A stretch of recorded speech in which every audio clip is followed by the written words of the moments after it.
સાથે સાથે 11, 12, 13, 14 વર્ષની નાની બાલિકાઓ, એની માટે BAPS સ્વામિનારાયણ સંસ્થા મહિલા મંડળ બાલિકા મંડળ એક પ્રોજેક્ટ કર્યો કે દરેક હોસ્પિટલમાં જઈને દર્દીના પલંગ પાસે જઈને એમના સ્વજનને મળીને દર્દીની ખબર અંતર પૂછીને એ દર્દીના સુસ્વાસ્થ્ય માટે પ્રાર્થના કરવી.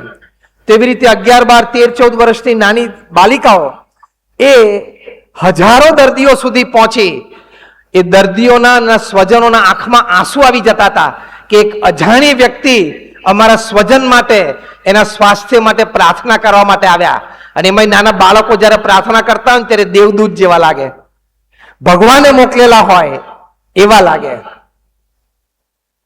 જેમ પેલી નાની દીકરીને તમે જ ભગવાન છો એમ લાગ્યું, એમ દરેક પેશન્ટને એમ લાગતું હતું કે તમે જ ભગવાન છો. તો આવી રીતે સમાજ સેવાથી સમાજનો ઉત્કર્ષ. પણ એક જુદા પ્રકારની વાત આજે કરવી છે કે આપણે આપીએ છીએ ત્યારે આપણને એમ લાગે છે કે આપણે એક સામાન્ય રકમ આપી, પણ એવી સામાન્ય રકમ ભેગી થતા થતા એક બહુ જ મોટું કાર્ય થઈ શકે છે. સામાન્ય વિચાર આપ્યો, પણ એ સામાન્ય વિચાર પણ સ્પંદનો રિપલ ઇફેક્ટથી સમાજમાં આમૂલ પરિવર્તન લાવી શકે છે. રોડ એક્સિડન્ટ થતા અને થતા આવ્યા છે, એમાં લોકો મૃત્યુ પામે છે. મૃત્યુ પામવા પાછળનું મુખ્ય કારણ એ છે કે એ ગાડીમાંથી ફંગોળાઈ જાય છે અને હેડ ઇન્જરી થાય છે, એને લીધે વ્યક્તિ મૃત્યુને પામે છે. એટલે આની ખૂબ ચર્ચાઓ ચાલીને 1959ની સાલમાં દુનિયાની એક પ્રસિદ્ધ ઓટોમોબાઈલ મેકર વોલ્વો, જે આજે પણ એની ગાડીઓ આપણે જોઈએ છે, એ વોલ્વો કંપનીના એન્જિનિયર નિલ્સ બોહલિન એમણે આ 3-point સીટ બેલ્ટની રચના કરી, એનું સંશોધન કર્યું. તમામ પ્રકારની ટેસ્ટમાંથી આ સેફટી બેલ્ટ પસાર થયો. જ્યારે નક્કી કર્યું બોર્ડે કે આપણે આને રજીસ્ટર કરાવીએ, આને પેટન્ટ બનાવીએ,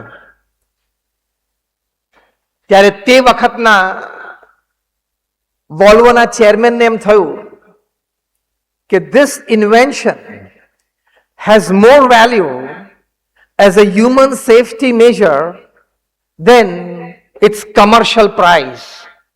કે આ જે સંશોધન થયું છે ને, એ માનવનું જીવન બચાવવા માટેની એની કિંમત એની કોમર્શિયલ પ્રાઇસ કરતા ઘણી બધી વધારે છે. અને આ વિચારથી સમગ્ર બોર્ડે નિર્ણય લીધો કે આ 3-point સીટ બેલ્ટ જે અત્યારે પણ આપણે વાપરીએ છીએ આટલા દાયકાઓ પછી, એ પેટન્ટ ન કરાવવું અને પેટન્ટ ઓપન રાખવી, તમામ ઓટોમોબાઈલ મેન્યુફેક્ચરર્સને પેટન્ટ ફ્રીમાં આપવી. આજે એ ના કારણે લાખો જીવન બચી ગયા. સેફટી બેલ્ટ કેટલો સામાન્ય દેખાય છે કે આપણે આમ ખેંચી નહીં પહેરી દીધો, અને ડિઝાઇન પણ બહુ સામાન્ય દેખાય છે. કદાચ એના સંશોધનમાં ઘણા બધા વિચાર અને સંશોધનની જરૂર પડી હશે, પણ લોકો સુધી પહોંચાડવા માટે એક સાત્વિક વિચાર કે આ safety belt it has more value as a human safety tool than its commercial price. એટલે આજે યુવા શક્તિ ગ્રુપના વિડીયોમાં આપણે જોયું કે એક સારો વિચાર એ પણ એક બહુ જ મોટી સમાજ સેવા કરી શકે છે, અને એ દ્વારા પણ સમાજને આટલો બધો મોટો લાભ થાય છે.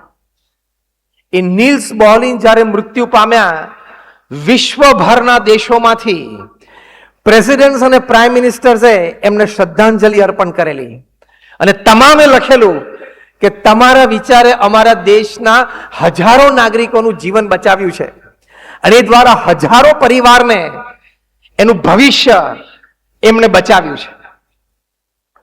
તો જ્યારે જ્યારે સમાજને આપણે કંઈક આપીએ છીએ ત્યારે સમાજને એક બહુ જ મોટો લાભ થતો હોય છે. માટે કદી એવું ન વિચારવું કે મારી રકમ નાની છે, મારો વિચાર સામાન્ય છે. એ નાની રકમ, એ સામાન્ય વિચાર, એની રિપલ ઇફેક્ટ આવે છે, સમાજમાં પ્રવર્તે છે, અને એ દ્વારા સમાજને બહુ જ મોટો લાભ થાય છે.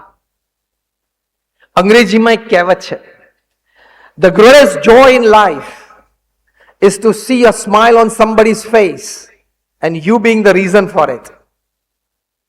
એટલે દુનિયાનો સૌથી મોટો આનંદ, આપણા જીવનમાં સૌથી મોટો આનંદ શું છે? કે કોકના ચહેરા ઉપર સ્મિત જોવી અને સ્મિતનું કારણ તમે હો. એ જીવનનો સૌથી મોટો આનંદ છે.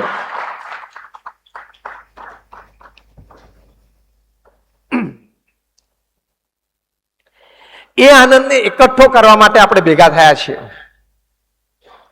સમાજને આપવા માટે આપણે ભેગા થયા છીએ. આ તો મેં એક વિચારની વાત કરી. જ્યારે તમે સ્થૂળ પ્રયત્ન કરો છો, 2022ની સાલમાં પ્રમુખ સ્વામી મહારાજનો શતાબ્દી મહોત્સવ ઉજવાયેલો. અમદાવાદમાં 1 મહિના સુધી આ ઉત્સવ ચાલેલો. લગભગ 1.25 કરોડ લોકોએ 1 મહિના દરમિયાન આ ઉત્સવની મુલાકાત લીધેલી. આ ઉત્સવના 1 વર્ષ અગાઉથી અમે અનેકવિધ કાર્યક્રમો કરેલા. એ કાર્યક્રમમાં એક કાર્યક્રમ હતો કે બાળકો દ્વારા વ્યસન મુક્તિ કરાવવી. BAPS સ્વામિનારાયણ સંસ્થાના બાળ મંડળ અને કિશોર મંડળ સાથે સંકળાયેલા લગભગ 16,400 બાળકો, જેની ઉંમર 11, 12, 13, 14 વર્ષની હતી,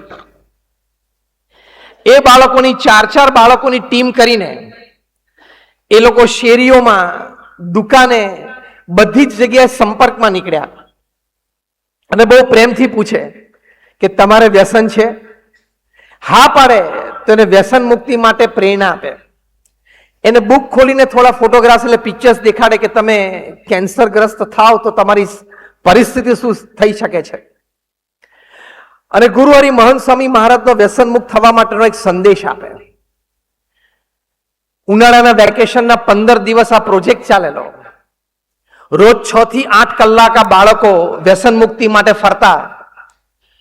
તમને આશ્ચર્ય થશે કે 14 લાખ વ્યક્તિઓનો સંપર્ક કર્યો. એમાંથી 4 લાખ વ્યક્તિઓએ વ્યસન છોડ્યું. સમાજને રોજના 63 કરોડ રૂપિયાની બચત થઈ.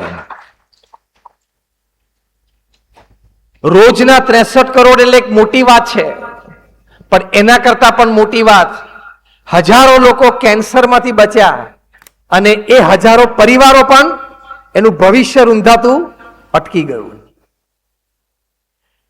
એના કરતા પણ મોટો લાભ કે આ 16,800 બાળકો યુવાન થશે, પછી ક્યારેય એના જીવનકાળ દરમિયાન એ વ્યસનનો સ્પર્શ નહીં કરે. એને યાદ આવશે જ્યારે કોલેજમાં એનો કોઈ મિત્ર એને સિગાર હાથમાં આપશે ત્યારે એને થશે કે હું નાનો હતો ત્યારે સેંકડો વ્યક્તિઓનું વ્યસન મેં છોડાવ્યું છે, તો આજે મારાથી વ્યસન થાય નહીં. સેવા એ જ સંસ્કાર.